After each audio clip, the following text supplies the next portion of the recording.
Bem-vindo ao canal Karatê do Matheus.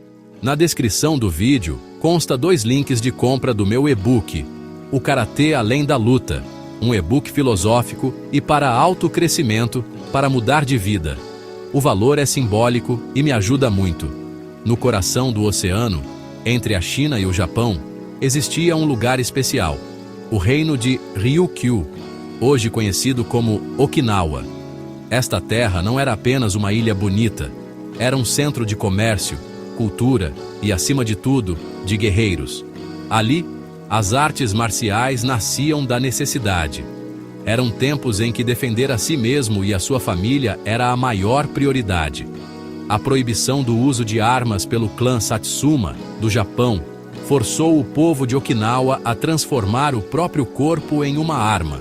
Foi neste cenário de resiliência e tradição que nasceu uma lenda. Um homem cujo nome ecoaria para sempre nos dojos de todo o mundo, Matsumura Sokon. Ele não foi apenas um mestre. Foi a ponte entre o passado e o futuro do karatê. Matsumura Sokon viveu em uma era de transição. Ele nasceu por volta do ano 1809, em Shuri, a capital real de Ryukyu. Desde jovem, ele mostrava uma força e um espírito diferentes. Sua família pertencia à nobreza, o que lhe deu acesso a uma educação privilegiada. Mas sua verdadeira escola foi o treinamento. Ele entendeu cedo que a verdadeira força não estava apenas nos músculos. Estava na disciplina, na mente focada e no espírito inabalável. O ambiente de Ryukyu o moldou. A ilha era um caldeirão de influências. Marinheiros, comerciantes e diplomatas de toda a Ásia passavam por ali. E com eles, vinham conhecimentos de luta. Matsumura observava, aprendia e absorvia tudo, preparando-se para o seu destino. A história de Matsumura é a história do próprio karatê. Ele é a figura central que conectou as antigas técnicas de luta de Okinawa, conhecidas como te, mão, com as sofisticadas artes marciais chinesas. Ele enxergou além dos movimentos. Ele viu a filosofia, a ciência e a arte por trás de cada soco e chute. Para ele, lutar não era sobre violência, era sobre proteção, sobre honra e sobre o desenvolvimento do caráter. Em um tempo de segredos, onde as técnicas eram passadas apenas dentro das famílias, Matsumura se tornou um guardião desse conhecimento. Ele dedicou sua vida a aprimorar, organizar e preservar essa arte para as futuras gerações. Ele é verdadeiramente o pai do karatê moderno. O que torna Matsumura tão especial é que ele representa o equilíbrio perfeito. Ele era um guerreiro temido, mas também um diplomata respeitado. Ele era um homem do governo, um servidor leal do rei, mas também um buscador espiritual. Ele entendia que para ser um verdadeiro artista marcial, era preciso dominar o corpo, a mente e o espírito. Essa visão completa é o que o diferencia. Ele não ensinava apenas a lutar, ele ensinava a viver. Sua jornada começa em Shuri, mas ela se estende por toda a história das artes marciais. Entender Matsumura é entender a alma do karatê. É perceber que cada kata que praticamos hoje carrega um pedaço de sua sabedoria e de seu espírito guerreiro. A jornada de Matsumura Sokon como guerreiro começou a sério quando ele iniciou seu serviço à família real de Ryukyu. Ser um guarda-costas do rei não era apenas um trabalho, era a maior honra que um homem poderia ter. Ele serviu não a um, mas a 3 reis diferentes ao longo de sua vida. O 17º, o 18º e o 19º rei da dinastia Shō. Isso mostra a confiança imensa que a realeza depositava nele. Sua lealdade era inquestionável. Sua presença impunha respeito. Ele era o escudo do reino, um símbolo vivo de força e dedicação. Esse papel o colocou no centro do poder e da cultura de Okinawa, dando-lhe acesso a conhecimentos que poucos poderiam sonhar em ter. Ele era mais do que um guarda. Era um conselheiro e um pilar do reino. Foi durante seu serviço que Matsumura teve a oportunidade de sua vida. O rei o enviou em missões diplomáticas para a China. Naquela época, a China era o berço das artes marciais mais avançadas. Era como enviar um cientista para o laboratório mais moderno do mundo. Matsumura viajou para Fuzhou, na província de Fujian, um lugar famoso por seus estilos de Kung Fu. Lá, ele não foi apenas como um visitante. Ele foi como um estudante dedicado. Ele mergulhou de cabeça nos treinos, estudando com mestres renomados. Ele aprendeu os estilos da garça branca, o Bai Hequan e outras formas de combate do sul da China. Essa experiência transformou sua visão sobre a luta para sempre. A China abriu seus olhos para uma nova dimensão da arte marcial. Ele aprendeu sobre o uso da energia interna, o Qi, sobre a importância da respiração e sobre movimentos fluidos e circulares. As técnicas chinesas eram sofisticadas, baseadas em princípios científicos e filosóficos profundos. Matsumura era como uma esponja, absorvendo cada detalhe. Ele não queria apenas copiar os movimentos. Ele queria entender a essência, o porquê de cada técnica funcionar. Ele passou anos estudando, treinando seu corpo e sua mente até o limite. Quando retornou a Okinawa, ele não era mais o mesmo homem. Ele trazia consigo um tesouro de conhecimento que mudaria o destino das artes marciais em sua terra natal. Seu retorno a Ryukyu marcou o início de uma nova era. Como guarda-costas-chefe e instrutor marcial do palácio, ele tinha a responsabilidade de proteger o rei e treinar os outros guardas. Ele começou a integrar o que aprendeu na China com as técnicas nativas de Okinawa. Ele não descartou a tradição local. Ele a enriqueceu. Ele percebeu que a força bruta e a rigidez do Te de Okinawa poderiam ser combinadas com a fluidez e a sofisticação do Kung Fu chinês. Essa combinação foi revolucionária. Ele começou a ensinar essa nova abordagem, criando um sistema de luta mais completo, eficiente e profundo. Sua jornada na China não foi apenas uma viagem. Foi a missão que deu origem ao karatê que conhecemos hoje. Ao retornar da China, Matsumura Sokon não se contentou em apenas replicar o que havia aprendido. Ele era um inovador, um verdadeiro mestre.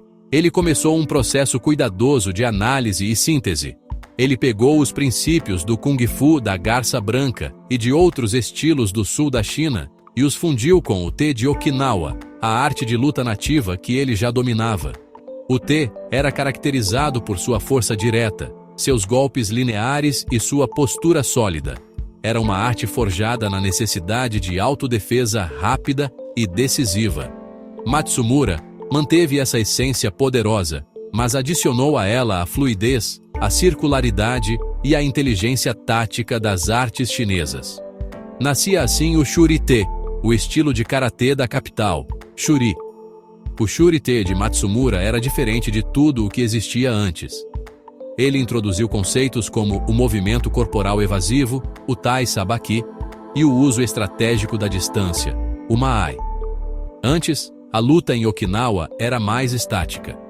Com Matsumura, ela ganhou dinamismo. Ele ensinou seus alunos a não apenas bloquear um ataque, mas a desviar, contra-atacar e controlar o oponente em um único fluxo de movimento.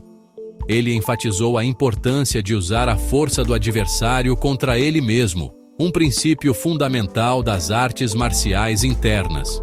O Shuri-te se tornou conhecido por sua velocidade, sua precisão e sua eficácia letal. Era uma arte marcial para guerreiros de elite, projetada para a realidade do combate. A criação do Shuri-te não foi um evento único, mas um processo contínuo de refinamento. Matsumura passou décadas testando, adaptando e melhorando suas técnicas. Ele observava seus alunos, analisava diferentes tipos de oponentes e ajustava seu sistema de acordo. Ele não estava criando um conjunto fixo de regras, mas sim um conjunto de princípios vivos. Sua genialidade estava em sua capacidade de ver as conexões entre diferentes estilos e extrair o melhor de cada um. Ele entendia que uma arte marcial que não evolui está morta. O Shuri-te era um reflexo de seu próprio espírito, sempre aprendendo, sempre crescendo, sempre buscando a perfeição. O nome Shuri-te significa a mão de Shuri. Isso mostra como o estilo estava profundamente ligado à sua origem, a capital real. Era a arte marcial da nobreza e dos guerreiros que protegiam o rei. Por isso, era mantida em grande segredo. O treinamento era rigoroso e exigia um comprometimento total do praticante. Matsumura não ensinava a qualquer um. Ele escolhia seus discípulos com cuidado, buscando não apenas habilidade física, mas também caráter e integridade. O Shuri-te se tornou a base para muitos dos estilos de karatê mais populares de hoje, como o Shotokan, o Shito-ryu e o Wado-ryu. Todos eles, de alguma forma, carregam o DNA do trabalho revolucionário de Matsumura Sokon. A genialidade de Matsumura Sokon pode ser vista em 3 grandes contribuições que formam os pilares de seu legado. O primeiro pilar foi a própria fusão de estilos que deu origem ao Shuri-te. Ele não apenas misturou técnicas, mas criou uma nova gramática de combate. Ele compreendeu que a força bruta do Te de Okinawa, quando combinada com a sofisticação e a fluidez do Kung Fu chinês, resultava em algo muito maior. Essa fusão não era apenas física, era conceitual. Ele trouxe a ideia de que a mente e a estratégia eram tão importantes quanto a força do punho. Ele ensinou seus alunos a serem pensadores no combate, a antecipar os movimentos do oponente e a explorar suas fraquezas. Essa abordagem inteligente da luta foi sua primeira grande revolução. O segundo pilar foi seu domínio do Kobudo, a arte das armas tradicionais de Okinawa. Para Matsumura, um guerreiro completo não deveria depender apenas de suas mãos vazias. Ele precisava ser capaz de usar qualquer objeto como uma extensão de seu corpo. Ele era um mestre incomparável no uso do bo, do sai e da espada. Sua esgrima, em particular, era lendária. Ele estudou o estilo Jigen-ryu, uma escola de kenjutsu samurai extremamente agressiva e direta, do clã Satsuma. Ele integrou os princípios da espada em seu karatê, ensinando a importância do golpe único e decisivo, o Iken Hisatsu. Para ele, karatê e kobudo eram 2 lados da mesma moeda, inseparáveis. O terceiro e talvez mais duradouro pilar foi a sistematização e a transmissão dos katas. Os katas são a alma do karatê. São sequências de movimentos que contêm a essência das técnicas de combate. Matsumura não inventou todos os katas que praticou, mas ele os refinou, organizou e lhes deu a forma que conhecemos hoje. Ele é acreditado por ter desenvolvido ou transmitido katas fundamentais como Pasai, Shinto e Kusanku. Cada kata era como um livro, uma enciclopédia de movimentos que continha lições sobre distância, tempo, ritmo e aplicação de técnicas, o chamado Bunkai. Ele os usava como sua principal ferramenta de ensino para preservar seu conhecimento para sempre. Esses 3 pilares, a fusão de estilos, o domínio das armas e a organização dos katas, mostram a visão completa de Matsumura. Ele não via a arte marcial como uma coleção de truques. Ele a via como um sistema integrado. As técnicas de mãos vazias ensinavam os princípios que se aplicavam às armas. Os katas continham as estratégias para ambos. Tudo estava conectado. Treinar um aspecto fortalecia os outros.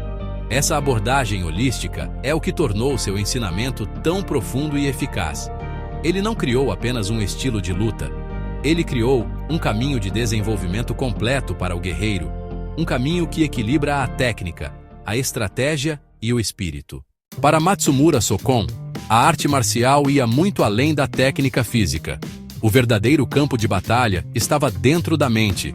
Sua filosofia era um reflexo de sua vida, uma mistura poderosa da ética dos samurais do Japão, dos princípios do confucionismo chinês e da espiritualidade de Okinawa.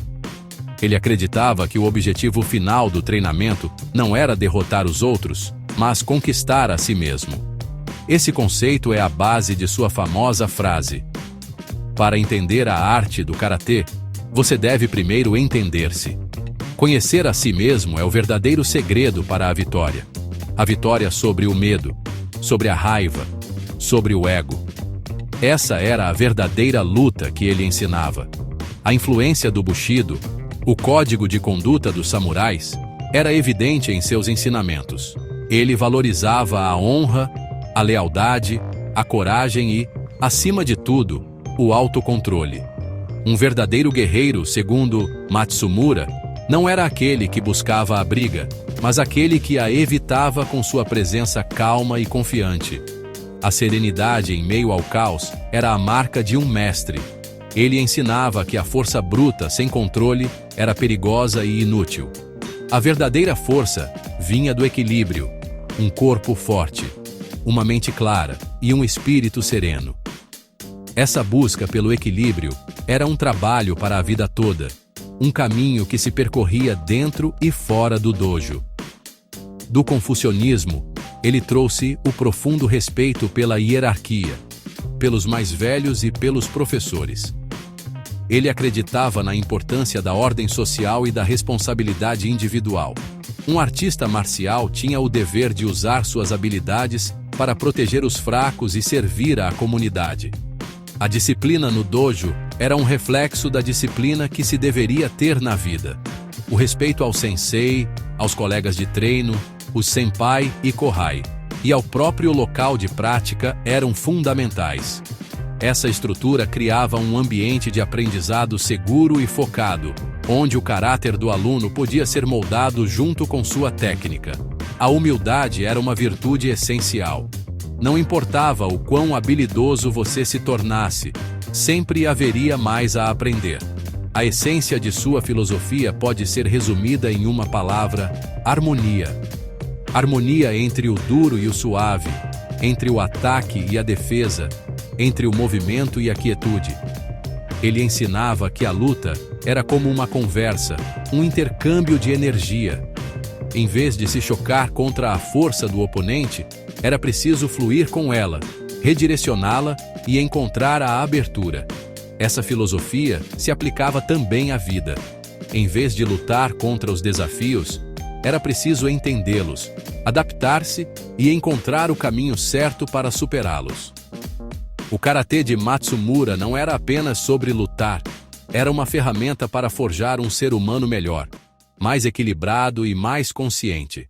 O verdadeiro poder do legado de um mestre não está apenas no que ele fez, mas em quem ele formou. Matsumura Sokon foi o professor de uma geração de lendas. Seus discípulos se tornaram os pilares sobre os quais o karatê do século XX foi construído.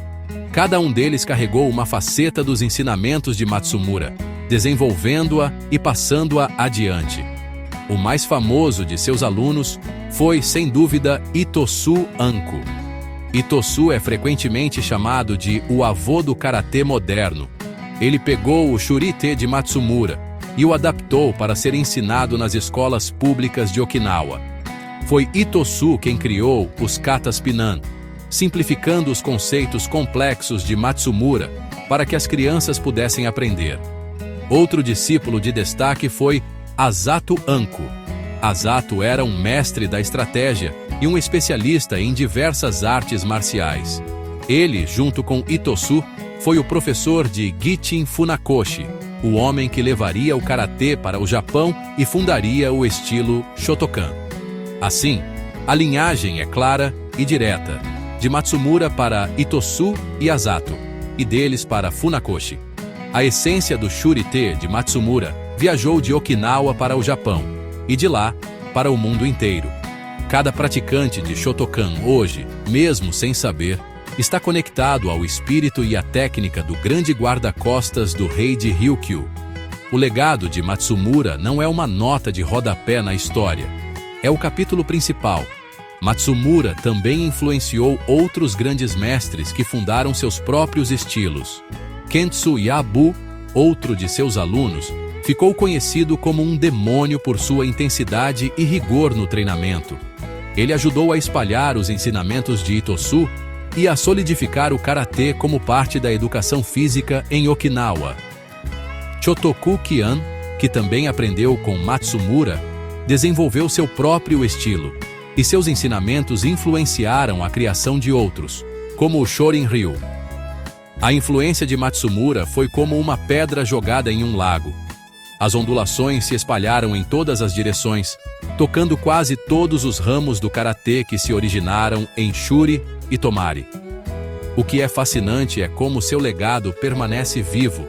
Não está apenas nos livros de história ou nos nomes dos katas. Está no DNA dos movimentos. Quando praticamos um kata como Kusanku, estamos traçando os mesmos passos que Matsumura traçou séculos atrás. Quando aplicamos um princípio de defesa e contra-ataque, estamos usando a sabedoria que ele trouxe da China e refinou em Okinawa. Ele não apenas ensinou técnicas, ele plantou sementes de conhecimento em seus discípulos. E esses discípulos, por sua vez, se tornaram grandes mestres que cultivaram essas sementes, permitindo que a floresta do karatê crescesse e se tornasse o fenômeno global que é hoje. A vida de Matsumura Sokon é cercada de histórias que parecem lendas, mas que revelam a profundidade de seu caráter e habilidade. Uma das primeiras honras que ele recebeu foi o título de Bushi, que significa guerreiro. Em Okinawa, esse título era reservado para os artistas marciais, de maior calibre e respeito. Ser chamado de Bushi Matsumura era um reconhecimento de que ele havia alcançado o auge da arte. Esse título não era apenas sobre sua capacidade de lutar. Era sobre sua sabedoria, sua conduta e sua contribuição para a cultura guerreira de Ryukyu. Ele não era apenas um lutador. Ele era um modelo, um exemplo do que um artista marcial deveria aspirar a ser. Talvez a história mais famosa sobre ele seja a do touro. A lenda conta que o rei, querendo testar a fama de seu guarda-costas, organizou um evento. Um touro selvagem seria solto na arena, e Matsumura teria que enfrentá-lo. No dia do confronto, Matsumura entrou na arena calmamente. O touro, enfurecido, investiu contra ele. Mas em vez de atacar o animal, Matsumura usou sua presença de espírito e sua técnica evasiva. Com um movimento rápido, ele se esquivou e, segundo algumas versões, atingiu um ponto vital do touro com um único golpe, subjugando-o sem matá-lo. Outras versões dizem que ele simplesmente olhou para o touro e o animal, sentindo sua energia, parou e se acalmou. A verdade exata não importa. O que importa é a lição. A maior força reside no controle e na inteligência, não na brutalidade. Nos seus últimos anos, Matsumura se dedicou cada vez mais à filosofia e à escrita. Ele se afastou um pouco do treinamento físico intenso e focou em registrar seus pensamentos sobre a arte marcial e a vida. Ele escreveu sobre a importância da humildade, da perseverança e do desenvolvimento espiritual. Ele acreditava que o karatê era um budo, um caminho marcial para a iluminação. Esses escritos mostram um lado diferente do guerreiro temido. Revelam um pensador profundo, um homem que buscava entender o significado mais elevado de sua arte. Ele queria deixar para trás não apenas técnicas de luta, mas um guia para uma vida de propósito e honra. Essas curiosidades, o título de Bushi, a lenda do touro e sua fase como escritor, pintam um quadro completo de quem ele era.